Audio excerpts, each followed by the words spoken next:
प्रवासी राजस्थानियों के लिए राज्य सरकार करेगी नए विभाग का गठन। प्रवासी भाई बहनों के सहयोग से प्रदेश बनेगा अग्रणी। मुख्यमंत्री भजनलाल शर्मा ने कहा, जहां 10 दिसंबर को आयोजित होगा प्रवासी राजस्थानी सम्मेलन, विश्व भर से जुटेंगे प्रवासी राजस्थान, जहां राज्य सरकार करेगी इसमें सम्मानित। तो देखिए, अब राजस्थान के अंदर मुख्यमंत्री भजनलाल शर्मा की जो सरकार है वो अब नए विभाग का गठन करेगी। प्रवासी राजस्थानियों के लिए ये गठन होगा, ये विभाग, जिसमें प्रवासी भाई बहनों के सहयोग से बनेगा अग्रणी राजस्थान।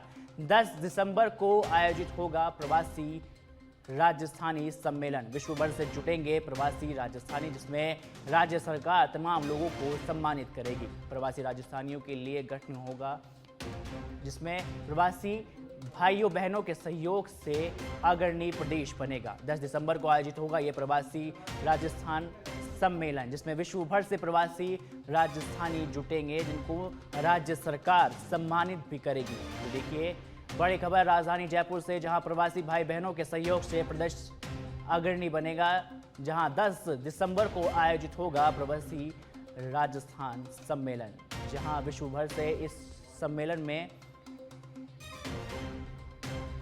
वहीं इस खबर पर अधिक जानकारी के लिए हमारे पॉलिटिकल एडिटर लाल सिंह फौजदार हमारे साथ जुड़ चुके हैं। देखिए लाल सिंह, अब राजस्थान के अंदर प्रवासियों के लिए एक नया विभाग का गठन किया जाएगा, क्या कुछ पूरा जानकारी इस खबर पर? देखिए, बिल्कुल, आज सीएमआर में प्रवासी राजस्थान सम्मेलन 2025 को अहम बैठक हुई थी, जिसमें तय किया गया है कि 10 दिसंबर को प्रवासी राजस्थानी सम्मेलन आयोजित किया जाएगा। और सबसे बड़ी बात यह कि प्रवासी राजस्थानियों के लिए राज्य सरकार अलग से विभाग का गठन करेगी। यानी कि जो प्रवासी राजस्थान की भूमि से जाकर अन्य स्थानों पर अपना बिजनेस व्यवसाय कर रहे हैं, उनके परिवार वाले अगर यहाँ रहते हैं या उनको कोई भी दिक्कत या परेशानी आती है, तो उसके लिए अलग से विभाग गठित किया जाएगा। राजस्थान सरकार की बड़ी पहल है जो प्रवासी राजस्थानियों के लिए की गई है। यानी कि अब एक अलग से विभाग होगा। कई बार आपने देखा होगा, अक्सर इस तरह की तस्वीरें सामने आती हैं जब हमको ये देखने को मिलता है कि कई प्रवासी राजस्थान जो राजस्थान से चले गए, विदेशों में रह रहे हैं, लेकिन उनकी यहाँ प्रॉपर्टी है, तो उनकी शिकायतें आती हैं कि प्रॉपर्टी पे कब्जा कर लिया गया है। कई बार उनके पीछे से जो लोग हैं, यानी उनके परिजन है, उनको परेशान किया जाता है। इस तरह की तमाम दिक्कतें, चाहे वो वापस आकर व्यापार करना चाहते हैं, ऐसी समस्याओं का तुरंत निस्तारण किया जाएगा। और मकसद यही है कि तमाम जो लोग जिन्होंने अपने दम पर, अपने टैलेंट के दम पर, अपनी प्रतिभा के दम पर देश दुनिया में राजस्थान का नाम रोशन किया है, वो वापस अपने मातृभूमि की तरफ रुख करें। तो इसलिए भजनलाल शर्मा जब भी जाते हैं, कई बार मैं आपको मुंबई का जिक्र करता हूँ, जब मुंबई में गए मैं भी साथ था, कवरेज के दौरान सचवेदर की टीम साथ थी, तो प्रवासी राजस्थानियों को संबोधित करते हुए उन्होंने कहा कि आप बिल्कुल अपना व्यवसाय, बिजनेस जहाँ भी करें, लेकिन अपनी जड़ों से मत कटिए। जो आपकी जड़ें हैं उनसे जुड़े रहिए। यानी कि राजस्थान के बाहर आप व्यवसाय करो, बिजनेस करो, लेकिन जो जड़ें हैं, यानी कि मूल जो राजस्थान आपकी जड़ें, वहां से भी जुड़े रहिए, ताकि और वहाँ कुछ भी हो, चाहे आप छोटा व्यवसाय डालिए, अपना कोई भी काम वहाँ रखिए, ताकि आप जड़ों से। लाल सिंह, इस तमाम जानकारी के लिए आपका बहुत बहुत शुक्रिया। तो देखिए, राजस्थान सरकार अब नए विभाग का गठन करेगी, जिसमें प्रवासी भाई बहनों के लिए यह विभाग का गठन किया जाएगा।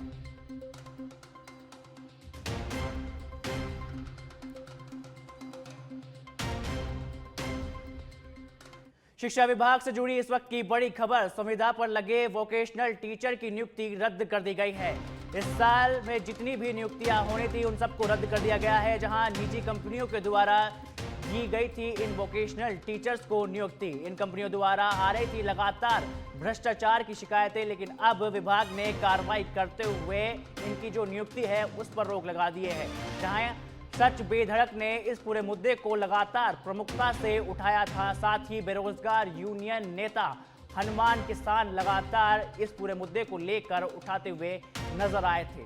तो देखिए, आज शिक्षा विभाग ने बड़ी कार्रवाई की है, जहां निजी कंपनियों के द्वारा जो वोकेशनल टीचर थे उनकी जो नियुक्ति है उस पर रोक लगा दी गई है, और इन कंपनियों पर लगातार भ्रष्टाचार और शिकायतों का आरोप था। वहीं अब विभाग ने इस पूरे मामले को लेकर कार्रवाई की है, जहां सच बेधड़क ने उठाया था ये पूरा मामला प्रमुखता से, साथ ही बेरोजगार यूनियन नेता हनुमान किसान लगातार इस पूरे मुद्दे को उठाते हुए नजर आ रहे थे। तो देखिए, शिक्षा विभाग से जुड़ी इस वक्त की बड़ी खबर। वहीं इस खबर पर अधिक जानकारी के लिए हमारे संवाददाता कुणाल भटनागर हमारे साथ फोन लाइन पर जुड़ चुके हैं। देखिए कुणाल, देखिए जो नियुक्ति होनी थी वोकेशनल टीचर्स की, उन पर रोक लगा दी गई है, क्या कुछ पूरा मामला?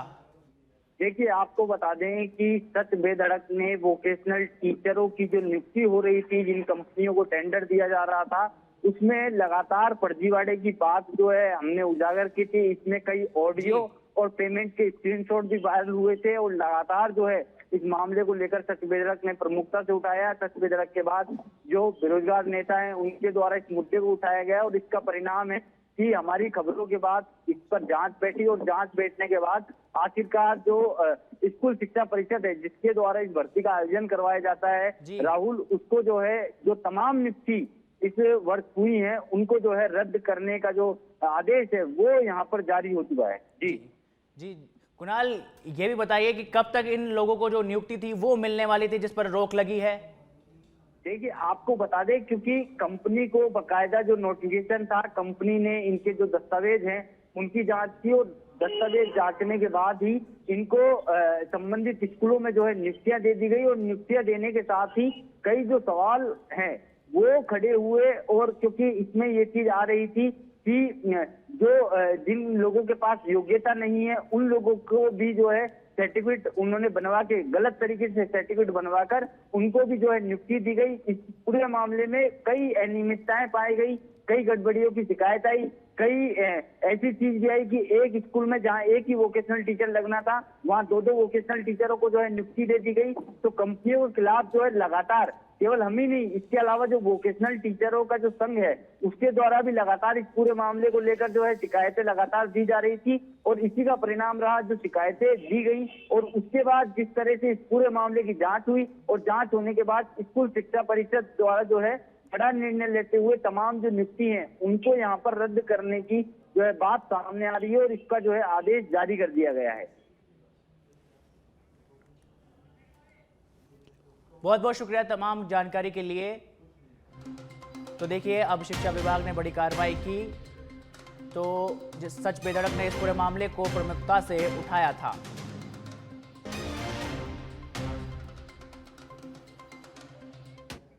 राजधानी में कुछ दिनों पूर्व नीचे बेड़े की तबादले की सूची में अपडेट आया है, जहां संबंधित जिला व रिजर्व लाइन से लगाए गए पुलिस कर्मियों ने नहीं यातायात बेड़े में ज्वाइन किया है। जहां डीसीपी ट्रैफिक शाहीन सी ने जताई है आपत्ति। लिखा है कि पुलिस उपायुक्त मुख्यालयों को पत्र जारी होने पर ज्वाइन नहीं करने की बात की सामने आई है। जहीं उच्च स्तरीय अधिकारियों की नाराजगी भी सामने आई है। बताया जा रहा है कि उक्त पुलिसकर्मियों के वेतन रोकने के निर्देश दे दिए गए हैं, जहां संबंधित डीसीपी को भी करवाया गया था मामले को लेकर अवगत, लेकिन आखिर में क्यों नहीं हो पा रही है संबंधित डीसीपी तबादले के बाद भी रिलीव। जहां यातायात व्यवस्था को लेकर सुचारू चलाने के लिए पुलिसकर्मियों की कमी से जूझ रहा है यातायात पुलिस बेड़ा। तो ये राजधानी जयपुर से बड़ी खबर, जहां गांधीनगर में तैनात सीआई को जामडोली और सीआई इमरत सिंह को लगाया गया है।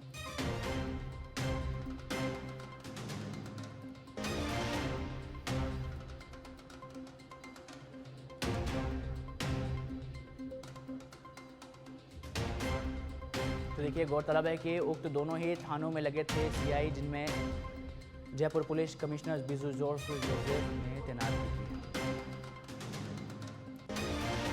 देखिए, गांधीनगर थाने में सीआई पूनम को लगाया गया है, जहां जामडोली थाने में सीआई इमरत सिंह को लगाया गया है। जामडोली थाने में सीआई इमरत सिंह और मौखिक आदेश के बाद इसको तैनात की दी गई है।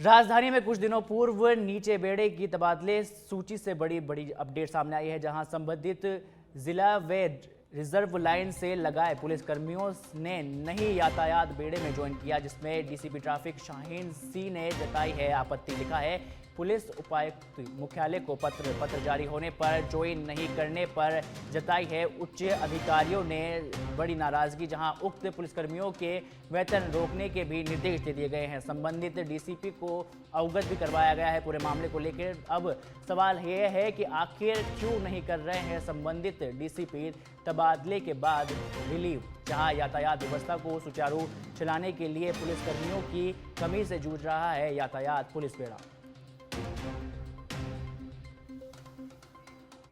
दौसा से खबर, जहां युवक की मौत के बाद गरमाया है माहौल। बसवा थाने के सामने जाम हुए हैं सैकड़ों की तादाद में लोग जो विरोध प्रदर्शन करते हुए नजर आ रहे हैं। साथ ही पुलिस के खिलाफ नारेबाजी कर जता रहे हैं विरोध। चोरी के प्रकरण में बसवा पुलिस ने किया था डिटेन। कल रात से हिरासत में था, लेकिन आज कुएं में गिरने से मौत हो गई। मौत के बाद तनावपूर्ण हो गए हैं हालात, जहां बसवा में भारी भीड़, पुलिस जाब्ता तैनात है। साथ ही बांदीकुई, बसवा और कोलवा थाना पुलिस के एडिशनल एसपी भी गोचरण राव इस मौके पर पहुंचे हैं। माफ कीजिएगा, एडिशनल एसपी गुरुचरण राव मौके पर पहुंचे हैं, जहां करनावर गांव में रात 17 मई को हुई थी चोरी की एक वारदात, जिसमें डिटेन कर लिया गया था। साथ ही सामलिया धाम में भी हुई थी चोरी की अन्य घटना।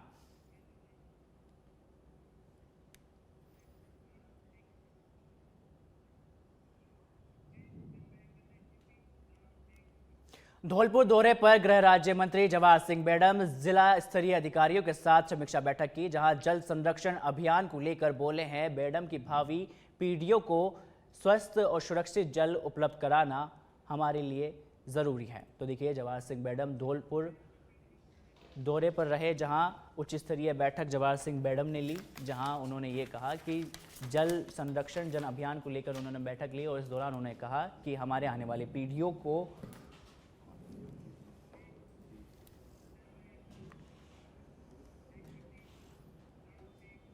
गहलोत पायलट की मुलाकात पर राजेंद्र राठौड़ ने कहा कि राजस्थान के लोकतंत्र के इतिहास में ऐसा कभी नहीं आया सामने, जब राजस्थान की सरकार के अंदर बाड़ेबंदी हो रही थी। कभी नाकारा कहने वाली को आज गले लगाया जा रहा है। ये तूफान से पहले की शांति है। राठौड़ ने कहा कि प्रदेश और देश के अंदर कांग्रेस मजबूती के साथ विपक्ष की भूमिका नहीं निभा पा रही है। साथ ही प्रदेश में 1.5 साल में कांग्रेस कोई भी बड़ा आंदोलन खड़ा नहीं कर पाई है, जहां डबल इंजन की सरकार की सफलता से घबराकर ऐसा कर रही है। लोकतांत्रिक इतिहास में कभी ऐसा मौका नहीं आया था जब सरकार रहते हुए सरकार के खुद के विधायक और मंत्री संगीनों के पैरों में 2 अलग अलग जगह पर 5 सितारा होटल में जाए। कल तक जो नकारा, निकम्मा, नालायक और गद्दार थे, आज उनसे गलबाइयाँ लगा कर रहे हैं गहलोत साहब। मैं समझता हूँ कि निश्चित तौर पर जब वो देख रहे हैं कि डबल इंजन की सरकार की गति इतनी तेज़ है कि कांग्रेस के फचरके उड़ रहे हैं, कांग्रेस को मुद्दे नहीं मिल रहे, 1.5 साल के अंदर कांग्रेस कोई कारागार आंदोलन खड़ा नहीं कर पाई। कांग्रेस ने कई बार आंदोलन करने की कोशिश की, चाहे जिले समाप्ति की बात पर हो, चाहे दूसरे मुद्दों पर हो, पर जन समर्थन उन्हें नहीं मिल रहा। इसलिए खोए हुए जन आधार को ठीक करने के लिए इस प्रकार एक तरह से ये तूफान से पहले शांति है। अजमेर में वंदे गंगा जल संरक्षण अभियान के तहत राजस्व मंत्री हेमंत मीणा अजमेर पहुंचे। उन्होंने सबसे पहले कलेक्ट्रेट सभागार में आयोजित समीक्षा बैठक में हिस्सा लिया। उन्होंने जल संरक्षण अभियान के अंतर्गत चल रहे कार्यों की विस्तृत समीक्षा बैठक की और अधिकारियों के कार्यों की प्रगति रिपोर्ट भी ली और आवश्यक दिशा निर्देश भी दिए गए। बैठक के बाद मंत्री ने आना सागर झील का दौरा भी किया और वहां चल रहे जल संरक्षण व साफ सफाई संबंधित कार्यों का निरीक्षण भी किया। निरीक्षण के दौरान मंत्री मीणा ने कहा कि जल स्रोतों की रक्षा और संरक्षण आज देश में सबसे आवश्यक है। गंगा जल संरक्षण जन अभियान के माध्यम से आज यहाँ पर समीक्षा बैठक ली गई है और प्रदेश के मुख्यमंत्री माननीय भजन लाल जी के नेतृत्व में और उनके जो एक ये ड्रीम प्रोजेक्ट है और इसी के माध्यम, क्योंकि यहाँ पर जब देखे दस्तावेज तो यहाँ 9 डार्क जोन है, 9 में से 9 ही डार्क जोन है। मतलब पानी की भारी समस्या अजमेर के साथ साथ पूरे राजस्थान में है और इसका निवारण अवेयरनेस के माध्यम से होगा। और जब तक शासन, प्रशासन और जनता तीनों अगर मिल नहीं जाए जब तक इस समस्या का समाधान नहीं हो सकता है। और प्रदेश के मुख्यमंत्री माननीय भजन लाल जी शर्मा ने इस अभियान को चला के एक जागृति आरंभ की है, ताकि नीचे तक एक सामान्य व्यक्ति भी जल को किस प्रकार बचाए, जल का संरक्षण किस प्रकार करे और इसके माध्यम से प्रकृति का संरक्षण कैसे करे। जयपुर विद्युत वितरण निगम जन सुनवाई के शिविरों के जरिए उपभोक्ताओं की बिजली समस्याओं का समाधान करना शुरू कर दिया है। शिविरों के शिकायतों को मौके पर ही निपटाया जा रहा है, जहां 10 जून को जयपुर डिस्कॉम क्षेत्र में 225 जन सुनवाई शिविर लगे, जिसमें 1371 शिकायतें प्राप्त हुई। इनमें 1366 मामलों का मौके पर ही समाधान कर दिया गया। अधिकारियों को निर्देश दिए गए कि वे शिविर में खुद मौजूद रहकर शिकायतों पर ध्यान दें। ऐसे में जन सुनवाई शिविरों के जरिए जयपुर डिस्कॉम उपभोक्ताओं को त्वरित राहत दे रहा है।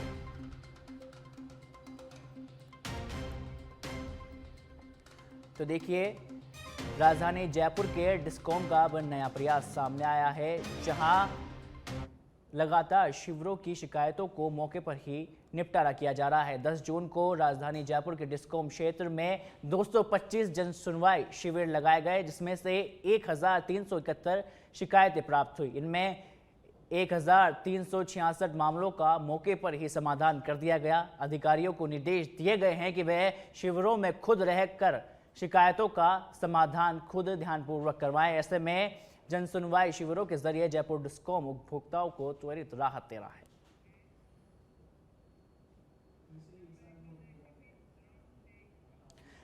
बूंदी जिला सलाहकार समिति जिला स्तरीय समीक्षा समिति की बैठक सोमवार को अतिरिक्त जिला कलेक्टर सुदर्शन सिंह तोमर की अध्यक्षता में आयोजित हुई। बैठक में अतिरिक्त जिला कलेक्टर ने बैंकों के तहत वार्षिक शाखा योजना के तहत वार्षिक लक्ष्यों की 94.51% उपलब्धि पर संतोष व्यक्त किया। तो वहीं बैठक में भारतीय रिजर्व बैंक के अग्रणी जिलाधिकारी, जिला अग्रणी बैंक प्रबंधक सहित सभी बैंकों के जिला समन्वय और विभिन्न विभागों के अधिकारियों ने इस मौके पर भाग लिया।